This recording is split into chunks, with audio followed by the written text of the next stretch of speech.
Isang magandang paliguan na nasa loob ng kagubatan. Isang destinasyon na may kasamang adventure. Ihanda ang mga paa, pati ang mga motor, dahil tayo ay lalarga. Hello mga ka-Feet on Wheels! Another day, another vlog. Tara at ating pasyalan ang ilan sa mga dinarayong atraksyon dito sa Barangay Conel ng General Santos. Papunta tayo ngayon sa Claha kung saan makikita ang Lamtilis Nature Park at Olarte Cave. Aling dito sa Purok Guadalupe ay liliko tayo sa kanan. Ang pakaliwang daan ay papunta sa Sitio Buhawi na may ibang dinarayong atraksyon din tulad ng El Solis Paraiso at Campo 5. Nakapunta na kami sa Olarte Cave noong time ng pandemic.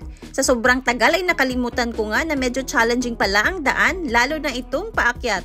Kaya yung iba ay iniiwan na lang ang mga sasakyan dito sa baba. Pagpasok pa lang ay challenging na dahil sa paakyat at mabatong daan.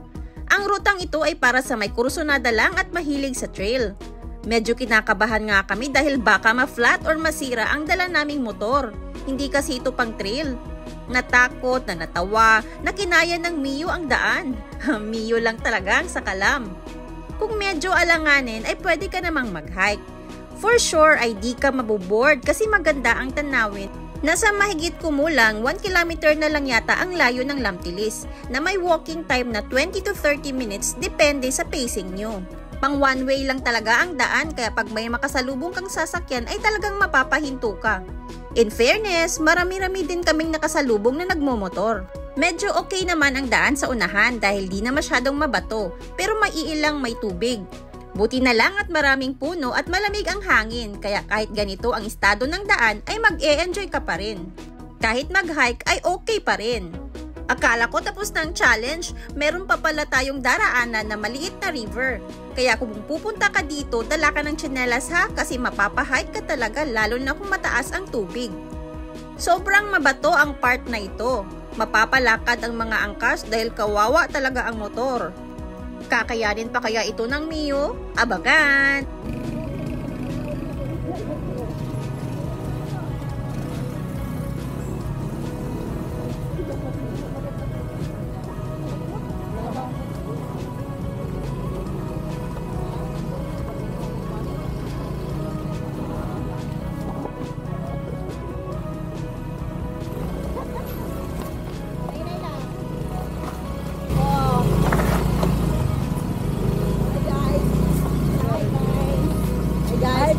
Guys, welcome to my vlog.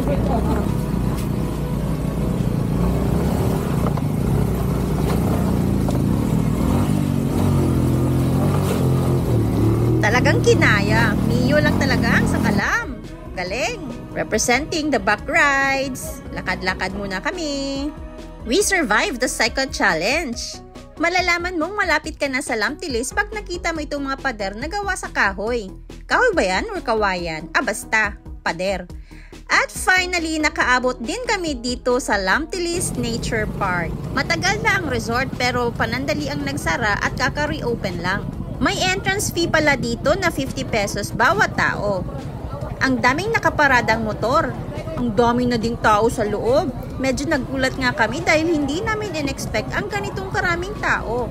Aakalain mong dadayuhin ang lugar kahit medyo mahirap ang daan? Perfect! Malawak ang lugar at may dalawang hiwalay na pool na free-flowing ang tubig.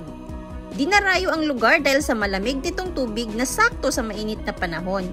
Hindi nga lang malinaw ang tubig sa time na ito kasi of course, sa dami pa namang naligo, 'di ba?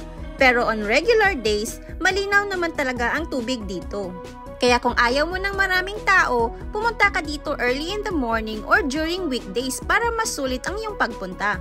Nakakatuwang pagmasdan ng mga taong nag-e-enjoy habang nagsiswimming. Mura lang din ang kanilang cottage, halagang 300 pesos. Walang pork cage ang food, kaya bring all you can. Charing oy, bitaw. Not sure lang kung pwedeng mag-overnight, pero I think pwede. Kaya i-check nyo na lang ang page ng Lamtilis Nature Park for more details. Tunay ngang nature park dahil napanatili ng resort ang natural na kagandahan ng lugar. Malamig, mahangin at didirekta sa init kaya sakto sa gustong mag-relax. So ang tanong, worth it ba ang pagpunta namin? In fairness, maganda ang place, kaso na taon nga lang na marami ang tao, kaya di namin fully na-enjoy. Pero pag may pagkakataon, babalik kami dito. Malapit lang din dito ang Olarte Cave, siguro less than 500 meters na lang ang layo. Abangan sa next vlog kung gusto mong malaman ang estado ng daan at kung worth it ba puntahan ang Olarte Cave. Kung nagustuhan nyo ang video na ito, ay huwag kalimutang i-like and i-share para mas marami pang makaalam sa Lamtilis Nature Park. Daghang salamat and see ya!